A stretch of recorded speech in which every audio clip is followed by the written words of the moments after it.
Ever gone for a swim and felt like that fleeting connection with how a fish moves through water? Or maybe you've climbed a tree and briefly tapped into the squirrel's perspective. Yeah. Today we're diving into the work of philosopher Michel Serres, who takes those moments of feeling connected to the world around us and turns them into a whole philosophy of thought and invention. Wow. Buckle up. This is going to change how you see the world. What's fascinating about Serres is he didn't just observe from a distance. He believed in becoming the river, so to speak, to truly understand it. He swam, climbed, even meditated like a tree to connect with different ways of being in the world. Okay, let's unpack this idea. So he's not just watching a fish. He's experiencing what it's like to move through water as a fish might. And he's saying that gives him a different kind of knowledge. Exactly. Serres believed that to truly understand the world, we need to engage with it using our entire being, body, and mind as one. He calls this embodied thinking, and it's a powerful way to move beyond simply observing to truly knowing. And this isn't just like some new age theory, right? He connects this back to ancient myths and figures like the wise old man or the Carolubs, who are often seen as being deeply connected to the natural world. It's as if these ancient stories have been hinting at this idea all along. They absolutely have. Those myths aren't just stories. They're maps of how humans have understood the world for centuries. Right. And what's so interesting here is that Serres found these echoes of embodied thinking woven into those ancient narratives. So if experiencing the world firsthand is key to understanding, where does that leave us in our modern digital age? You think Serres would be all about us staring at screens all day? He actually wrote extensively about technology, and he had some very thought-provoking ideas about its role in our lives. But to get there, we need to talk about another one of his key concepts, the idea that information processing isn't limited to living things. Okay, now that's an unexpected connection. How can something like a crystal or a galaxy process information? This gets to the heart of how Serres challenges our usual way of seeing the world. We tend to think in binaries, living versus non-living. But Serres suggests that there's a deeper, more fundamental interconnectedness at play.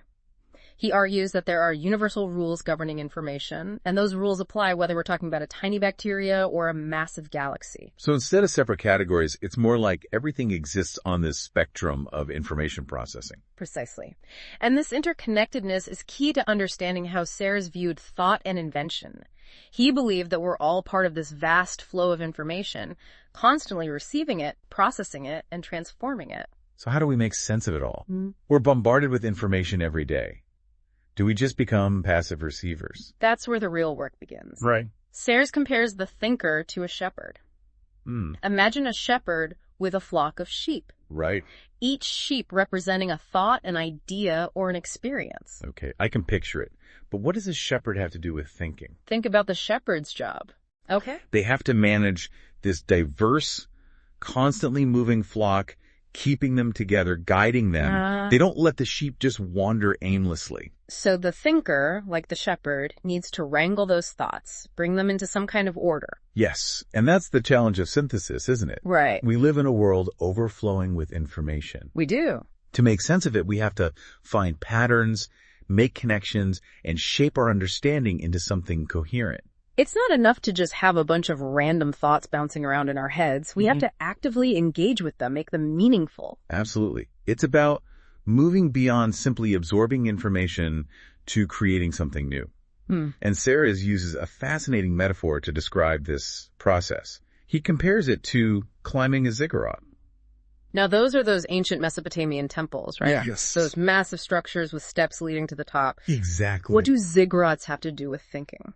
Just as a ziggurat has a base firmly planted on the ground, but reaches high into the sky, Serres believed that thinking requires both grounding in the physical world and a leap into the abstract realm of ideas. So we need both a strong foundation and the ability to take flight into the realm of the imagination. Exactly. It's this dynamic interplay between the concrete and the abstract that allows us to move from understanding to invention. But Serres takes it a step further. Okay. He says it's not enough to just observe an eagle soaring above the ziggurat. We can't just copy what's already been done. Right. We have to find our own way to soar.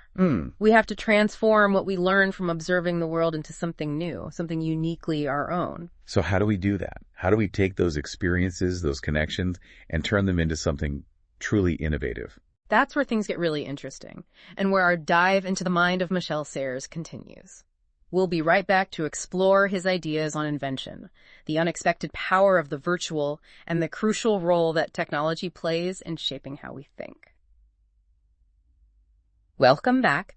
Before we jumped into the fascinating world of Michel Serres, we were talking about the thinker as a shepherd, carefully guiding their flock of thoughts and experiences. Right. Like we're not just passively absorbing information, we're actively shaping it. Right. And one of the things I find so intriguing about Serres is how he finds connections between these seemingly disparate ideas. He was a master at connecting the dots, and this leads us to another one of his key concepts. Okay. The idea of not, or what he calls the negative space of knowledge. We touched on this earlier, the things that are not yet known, the unanswered questions. Sounds a bit abstract. It is, but it's also incredibly powerful. Serres believed that true invention stems from embracing this not. Think of it like this. You can't invent something new if you're only focused on what already exists. You have to be willing to venture into the unknown, to explore the edges of what's been thought before. So instead of being afraid of the not knowing, Serres is saying we should be excited by it. Exactly. He saw that not knowing as a source of immense creative potential. And here's where he makes another unexpected connection. Remember the story of Saint Denis carrying his own severed head? Yeah, that's one image I won't soon forget. Yeah. How does that tie into all of this? Serres uses that story to illustrate how we've always sought to externalize our minds, to carry our thinking outside of ourselves. Okay. For Saint Denis, it was his severed head, still preaching. Right. For us, it's our tools and technologies. Our laptops, our smartphones, they become extensions of our minds in a way. Precisely. And Serres was particularly fascinated by computers. He saw them not just as tools for storing information, but as active participants in the process of thought and invention. He even suggests they're like our severed heads, carrying part of our consciousness. That's a pretty wild thought. It is wild. But think about how much we rely on these externalized minds. We use them to remember things, to solve problems, even to connect with other people. It's true. I can't even remember the last time I tried to memorize a phone number. Exactly. And this is where Serres challenges us to rethink our relationship with technology. Instead of fearing that our machines are going to outsmart us, he encourages us to embrace their potential to enhance our own thinking. So he's not worried about us becoming like slaves to our devices. He saw it more as a partnership, I guess. He believed that by working in tandem with these externalized minds, we could achieve levels of creativity and innovation that wouldn't be possible otherwise. That's a really interesting way to look at it. Yeah. So how does this all tie back to his idea of a soft world? We talked earlier about the shift from Prometheus, the god of fire, to Hermes, the messenger god. It's all connected. The soft world is this realm of information, communication, and networks that Serres believed would redefine how we think, how we invent, and even how we relate to one another. He saw computers as being essential to this shift because they allow us to access and process vast amounts of information from all over the world. So instead of being limited to our own, individual perspectives, we can tap into this collective intelligence. Exactly. And that's where the real magic happens. When we start connecting with other minds, other perspectives, we open ourselves up to a whole new world of possibilities. He even uses the word interference to describe this process of ideas colliding and sparking new insights. Yes, he loved that word. Interference. He believed that the most innovative ideas often emerge from these unexpected encounters between different disciplines, from finding ways to bridge those gaps in our understanding. So instead of everyone staying in their own lane, so to speak, he's encouraging a more interdisciplinary approach to problem solving. Absolutely. He saw the computer as playing a key role in facilitating this kind of cross-pollination of ideas. Think about it. With a few clicks, you can access research papers, articles, and opinions from experts in all sorts of fields. It's like having a library of the world's knowledge at your fingertips. And not just a library, like a forum where you can actually connect with those experts, share your own ideas, and collaborate on finding solutions to complex problems. Exactly. And that's where things start to get really interesting, because Serres believed that this shift to a soft world had the potential to change not just how we think and invent, but also how we organize ourselves as a society. So it's about more than just new gadgets and technologies. It's about a fundamental shift in how we understand ourselves and our place in the world. Absolutely. And this is where we delve into some of Serres' most thought-provoking ideas about the future of knowledge, the nature of power, and the potential for a more interconnected and collaborative world. But before we take that leap, let's pause for a moment and let our listener absorb all we've uncovered so far. So we were talking about how this new soft world, driven by networks and information exchange, has the potential to reshape not just our technologies, but our entire society. Right. And just before we left off, we were talking about how Serres uses this interesting word, interference, to describe how ideas from different fields collide and spark new innovations. Yeah, it's like he's saying we shouldn't be afraid of blurring the lines between disciplines. Exactly. He believed that some of the most exciting breakthroughs happen when we step outside our usual ways of thinking and allow those unexpected connections to emerge. Imagine a musician collaborating with a physicist or a chef experimenting with a chemist. The possibilities are endless. Yeah, it makes you wonder what incredible things we could achieve if we stopped putting knowledge into these neat little boxes and instead embraced this more fluid, interconnected way of understanding the world. And this is where Serres introduces another fascinating concept, capital. Now, before you think we're about to talk economics, remember that Serres loved to challenge conventional thinking. So he's not just talking about money and investments. No, he's using capital in a much broader sense, as an accumulation of possibilities. Think of it like this. The world is brimming with potential, a vast reservoir of unrealized ideas and inventions just waiting to be discovered. Okay, so it's like a treasure trove of creativity that's available to everyone. Exactly. And Serres believed that we all have the capacity to tap into this capital and bring those possibilities to life. He uses the example of a simple hammer. A hammer? What's so special about a hammer? Well, think about it. A hammer in itself is just a tool, but within that tool lies a whole capital of potential actions. You can use it to build a house, create a sculpture, even unfortunately to cause harm. The hammer itself doesn't dictate its use. It's the human mind that decides how to employ it. So it's our imagination, our ability to see beyond the obvious use of a thing that unlocks its true potential. Precisely. Serres would say that a hammer contains a whole symphony of unrealized possibilities, a capital of potential, just waiting for the right mind to come along and compose its music.